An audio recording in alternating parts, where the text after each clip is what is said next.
All right, so at the top. In the deep of winter, and Ten Snow were buried side by side. A great bonfire was lighted in order to thaw the ground. Niwo and Ten Snow were wrapped in red blankets, then birch bark, and at last laid gently into their good mother, Akinig, the earth. As soon as Dede was better, he and Fishtail worked side by side constructing the grave houses for their loved ones. At the western end of each little house, they carefully framed a small window-like opening and built beneath it a shelf for spirit offerings. Although food was scarce, Mamma often brought Niwo a little something saved from her own bowl and placed it on the shelf with tobacco. She stayed long into the cold, wrapped in her blanket, praying for her little boy. At the burying ground, there were many new graves. That the winter was hard. As she sat talking to her child's spirit, someone else almost always came near, added their tobacco, said a few words of comfort, and passed on to their own grieving. Omachias got sick too, but not with smallpox. A wholly different fever followed upon her family's recovery, an illness of weakness and grief. Even as her mother strengthened and her father got better and became more and more himself, Omachias retreated from the world. She ate less and less, thought long into the night.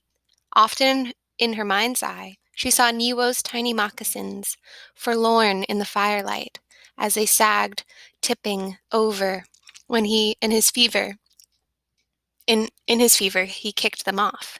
He never wore them again in his short life. Her brother Prince, however, more than recovered. From the loft she could hear him downstairs, ruder and louder than ever. She heard her bird, Andeg, scratching on the floor. She heard old Tallow come and go. She heard her grandmother singing an old song as she stirred something fragrant in the kettle. Gently, Mamma called her from the base of the ladder. She heard this, but Omachias kept her eyes closed. Food did not interest her. All she did was think of Niwo. She considered what she could have done to arrest the illness. Fed him more soup? Forced him to keep his moccasins warm on his feet? Taken him out, away, into the woods? There lived alone with him until the smallpox had run its course? And Mamma, Omachias worried about her too. She was so quiet and thin, so restrained. When she sat, she didn't just sit still. It was like she turned to stone. In her eyes, there was such a deep and penetrating look of loss that Omachias could not bear to see her at all. Angeline was some comfort, though still weak. She kept badgering old Tallow to bring her a mirror, but the old woman refused until one day Angeline screamed at her, shockingly, that she wanted to see herself. "Am I so bad looking?" she yelled in a rage. "Am I so ugly now?" "Gaween," said old Tallow very slowly, the lines of her face shadowing.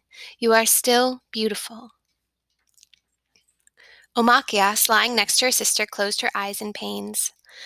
The smallpox had left Angeline's cheeks pitted with scars and slightly twisted, Angeline's perfect hunting bow of a dark mouth. The smallpox had thinned her face until her teeth stuck out. The smallpox, worst of all, had killed Angeline's tiny brother and the friend of her heart, Ten Snow. Pain and loss showed in deep furrows around her sister's face. The mirror came and scraped of it a scrap of it anyway, and Angeline stared into it. Slowly, her eyes filled. When she had seen enough, she put the mirror down gently, turned away, and refused for a long time to speak. It was difficult for Omachias to understand all that had happened, why Niwo was gone, though at night she still imagined that she heard his cries. Why her sister's face would never again be smooth, why she herself was still too weak to run and crept back to her sleeping blanket whenever she could. She slept and slept as though she would never wake. She didn't want to think about the things that had happened, but there were times that questions came to her, occurring in the deep of night, sometimes even in dreams. The spirits, the Manitous, who lived in all things, why had they ignored her prayers, her mother's prayers, and the powerful prayers of Nokomis? Why had Dede's strength not helped? And her grandmother's medicine, so useful at other times, why hadn't it worked for Niwo? Nokomis said, sorrowfully, that she had no medicines for this white man's disease. But Omachias did not have smallpox. Omachias had something else. Why didn't the strong tea made of bitter bark, the tea that Nokomis brewed for Omachias, send her jumping up lively as she used to be? Sometimes she thought that if only her mother would laugh, she also would begin to feel better. But Yellow Kettle was dull and angry with sorrow, and couldn't help her own daughter. Day after day passed, and Nokomis's teas grew more bitter. She made a strong concoction, burned sweetgrass braids, fanned Machias too, but the deep cold seemed to have seized her heart. She was ashamed of the way she thought sometimes up in her blanket, listening to Pinch, her annoying brother, who didn't seem sad at all. She wondered why Niwo was taken and Pinch left behind. Why was Niwo taken to the next world and she left behind? There was no explanation that satisfied her, nothing that gave her the hope she needed to rise and rest and take up the rest of her life. Not even when Angeline bravely smashed the little piece of mirror one day and left the cabin, walking out the door, determined to go to the missionary school and learn the meaning of the white man's writing, like fishtail. Not even then was Omachias inspired to come downstairs. Nokomis sat with her, quilling through the whole day sometimes. She told her old stories, adventures of Nanaboju, the tricky and generous teacher of the Anishinabeg, who cleverly outwitted dangerous foes and taught the Anishinabeg to survive. Omachias listened, but did not find in the stories the will to go forward. Could Nanabojo have outwitted smallpox?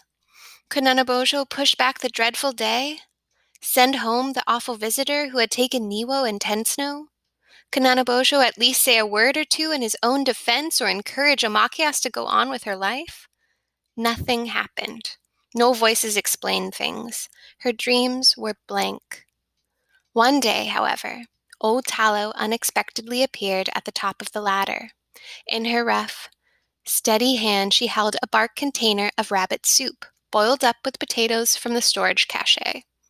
Eat this, she urged Omachias, or else, she threatened when Omachias was reluctant.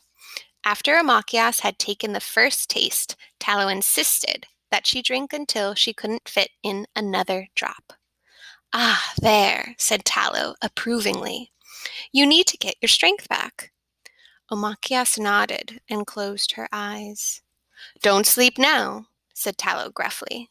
The sky is clear. Your brother is sliding on the lake. Go out. Be childish.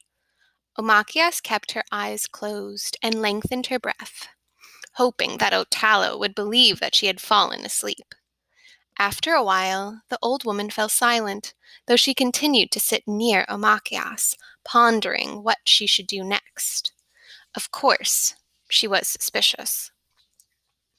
Omachias felt Tallow's gaze locked on her. After all, she was a hunter used to waiting at the dens of animals. If anyone could find a way to surprise Omachias back to life, it would be her. Omachias determined to outwit her, to crawl deeper and deeper into her dark burrow of sleep. Eventually, as though from far away, Omachias felt the tentative brush of Tallow's tough, creased palm, and heard the rustle of her clothes as she got up and quietly left.